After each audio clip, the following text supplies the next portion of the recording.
Hey everybody, and welcome back to Shadowrun. It's Carmine again, and this time we're about to go take on a little work from a familiar face. We're gonna go have a little chat with Julius Strowther. I'm done with Mortimer Reed. He's screwed me over one time too many. Besides, as I understand, Julius is on the up and up. So, let's see. Mitsuhama. I have bad memories of that place already.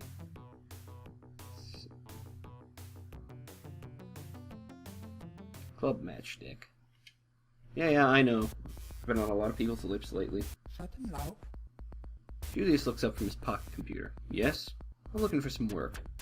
Okay, you want a contract? You got one. An employee of Ares corporate offices in the Puyallup Barrens, Ellis Goodson, wishes for a change in career. Unfortunately, his current employer frowns upon this.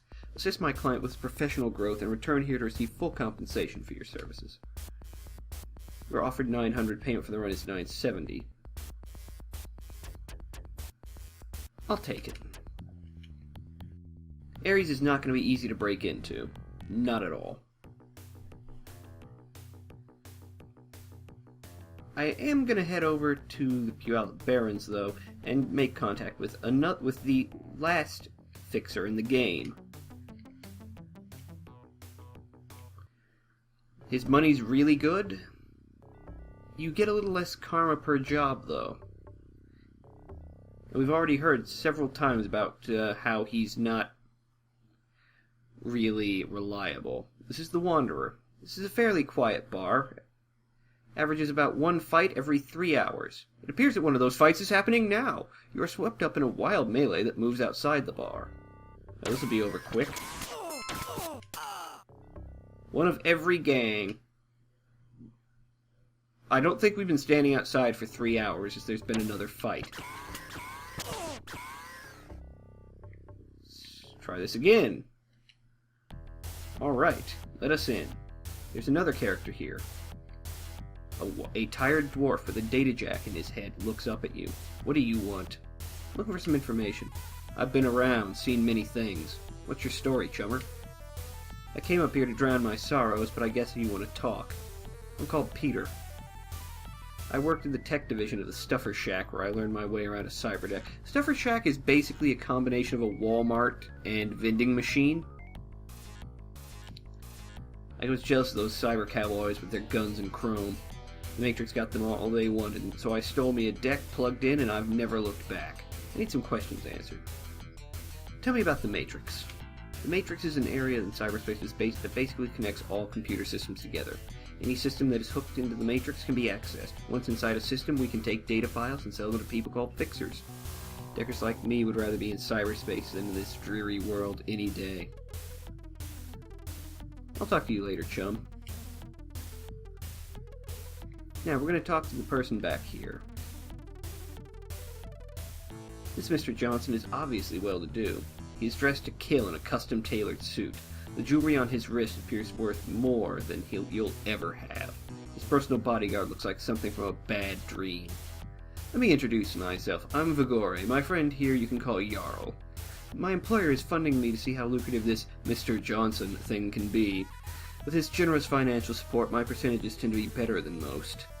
I take a real interest in making sure that the deals are well financed. It's better for business in the long run. So, are you interested in a little action? I could use some information. Sure, anything to help a pal. We are pals, are we not? If you want me to hook you up with some of my other pals, it'll cost you 750 new yen. Special rate just for you. I have a fixer I use when I need to do something nefarious. He gets you the items you need, no questions asked. Would you like his name? Sure. The new yen is deducted from your cred stick. His name is Max. I've placed his number in your pocket secretary. I'll talk to you later. Come back again when you need my services.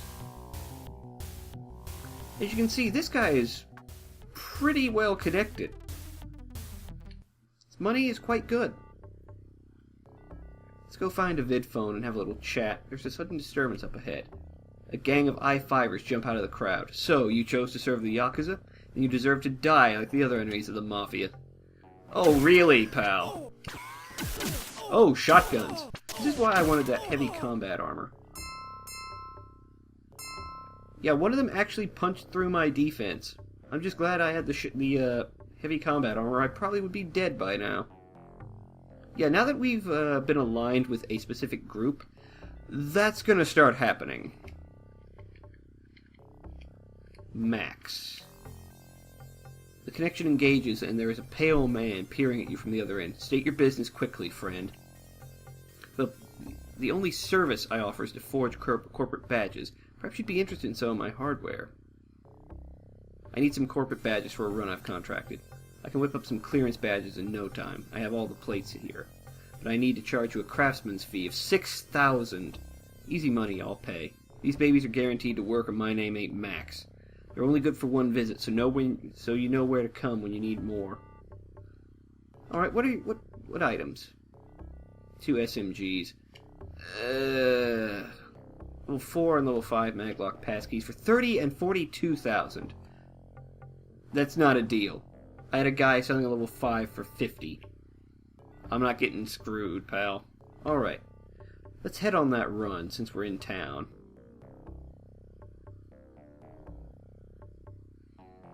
We are going to be breaking into a very large, very well-known Megacorp's central office here. Hey, what's going on here? Lone Star undercover. I've got her under control, so you'd best leave, citizen. Man has grabbed the one and whirls around on you. Officer hauls her away. Alright, here we go. You create a diversion and slip into the office building. Now comes the hard part, finding your quarry and escaping with everyone intact.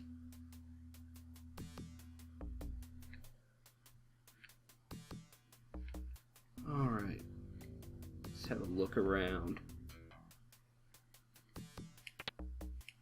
Alright. Wow, level 2 passkeys on the first floor.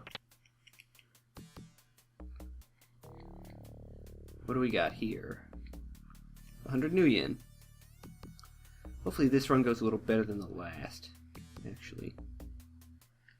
No one appears to be. Show me some ID, pal. You show the ID and he waves you past. Oh hey, is that my guy? Hey, there you are, let's go. My new employer is waiting. Well shit! In comparison to the last run, this is a cakewalk.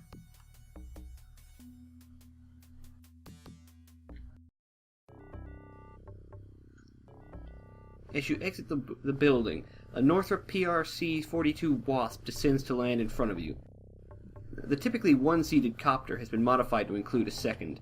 The rigger pilot straps in your man, gives you the thumbs up, and sleekly disappears into the sky. You calmly, so as not to attract attention, stroll off to collect your payment. Well, that $6,000 set of badges was not worth it, in hindsight. Seems to be badly hurt. Give him first aid. He'll live. Alright. So now maybe it's time we follow up on some of our leads. We're pretty well equipped. A bit low on money, but we're pretty well equipped. We have one clue pointing us toward David William Owlfeather at the Ranger Outpost. I need a visa to get in there. His brother was quite vocal around town, taking on a corporation for a local Johnson. He has not been seen since. Raku began harassing Boris after Michael had visited him to purchase equipment for his run. We're in the Puyallup Barrens, so let's see if we can find Frosty, actually. Tarsalar City Inn, maybe? Elvish for remembrance? One lone thug met his end that day. Here we are. Looking for an elf named Frosty. Haven't seen her in a couple of days, but that's not too unusual. If you're in a hurry, you might try the Sinsirak lands south of the Amerindian village. The story is she went through a harrowing ritual to become a tribal member. Later, chum. Well, that's good. Now we know where to look. Now, there's two ways to get to Sinsirak. I can either call a taxi and visit from the Salashi, or I can have Sharky fly me in. I'm going to go to Tribal Island, or Council Island. Alright. Off the beaten path. The Passport Lodge on Council Island serves as a visiting center for tourists. All sorts of cheap items are for sale here, but nothing of value. An Amerindian clerk in shirt sleeves and a tie notices you and comes over. Would like a passport. The clerk eyes you like something the cat dragged in. A passport costs 500 nuyen, which includes a security check to prove you are not fleeing justice. Be aware you are signing a binding contract to abide by tribal law while in the Salishi. Any deviance from the tribal law will revoke all privileges. If you hand me your cred stick, I can give you the forms to fill out. The forms are filled out and you go through without a hitch. Remember, this passport is only good if you obey the tribal laws. Any slip-ups and you will be escorted out and Lone Star apprised of your misconduct. Enjoy your visit to the Salishi. Alright. There is one other individual here I would like to introduce. An orcish bear shaman who is at this... here we are. The Friendship Restaurant is the island's tourist trap. Prices are a bit steep. The food is very fresh and quite good. This is Walking Bear. Huge female orc dressed in Amerindian garb is here. She seems occupied with some fetishes. Looking for some information. She stares at you with blank eyes. What's your story? I am Walking Bear. I was born in the city and was happy until I changed into the form you see now. Then no one would talk to me and many made fun of me. I ran into the wilderness and never wanted to return. I met some Amerindian tribes. They were nice and taught me the way of the shaman. Bear reached out to me because he knew I needed his calm words, and he knew I could take care of my Amerindian brothers. To help them, I needed credits quick. I offered my services of healing, as well as my more forceful disciplines. I'll talk to you later, chum. Bear shamans in Shadowrun are known for a few things. They're extremely protective of people, particularly those close to them, and when said people or they themselves are badly injured, they tend to fly into a rage. And will doggedly attempt to kill whatever was harming them. See. Let's get out of here. There's nothing here for us. There's nothing really here for us. So we're gonna take a ride to the Salishi and go try and find Frosty. Another Bandersnatch.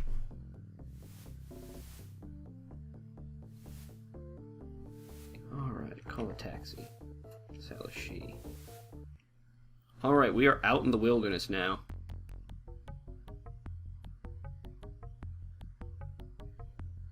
Stick to the road, see if I can find a town of some sort. Led to a river. Oh, jeez. That was a Bandersnatch and two Zunoquas. Hey, we found a town.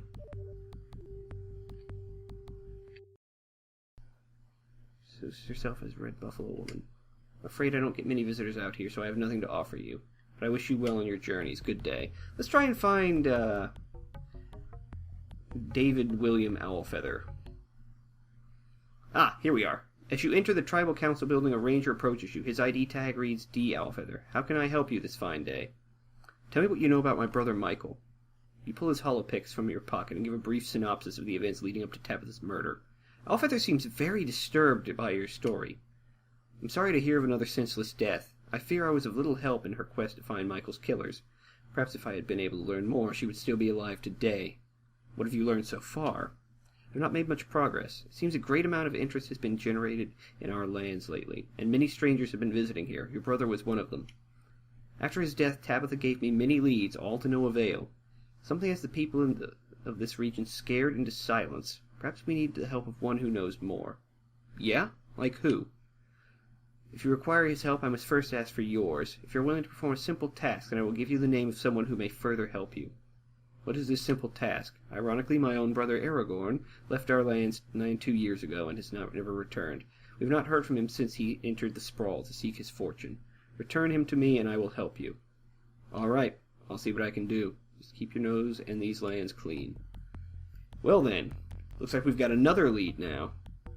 And I'll be following up on that in the next episode. Have a good night, everybody.